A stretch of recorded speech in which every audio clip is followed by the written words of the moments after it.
Hello guys, स्वागत छ तपाईँलाई मेरो युट्युब च्यानलमा। यो मेरो पहिलो भोइस गरेर बनाएको भिडियो र सिक्दैछु। के गल्ती भयो भने माफ गरिदिनु होला। बस आफ्नो एक्सपिरियन्सहरू विदेशमा बसेको म हजुरलाई बताउन गइरहेको छु।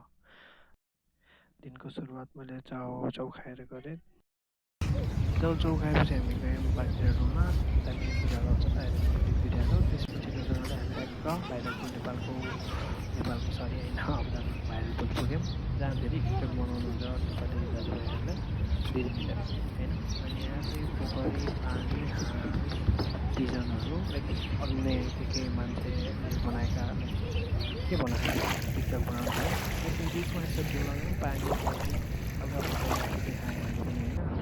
त्यो चाहिँ ठुला बिल्डिङमा अब प्लेनहरू उडेको यस्तो सिनेमेटिक्स हो कि के भन्नु त्यस्तो भिडियो बनाएँ होइन।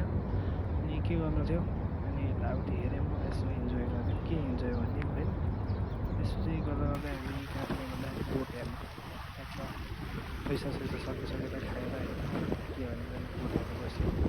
एन्ड बोट खेल्नु मन चाहिँ कपाल आएर एन्ड गर्दा गर्दै हामी त्यता गयौँ। त्यहाँको भ्यू लास्ट हेर्नु थियो। के भन्नु सबैलाई धेरै फ्यामिलीहरू आउनुहुँदै थियो। इन्जोयको भ्यू ब्युटिफुल एन्ड के भन्ने आयौँ। त्यसपछि रुममा आयौँ, पानीपुरी खायौँ मजाले। नेपाली रेस्टुरेन्टमा बनाएको थियो, पाउँछ नेपाली मोमो सोमो सबै पाउँछ, तर मलाई पानीपुरी खान मन थियो, त्यही भएर पानीपुरी ल्याएर खाएँ। हस्त धन्यवाद।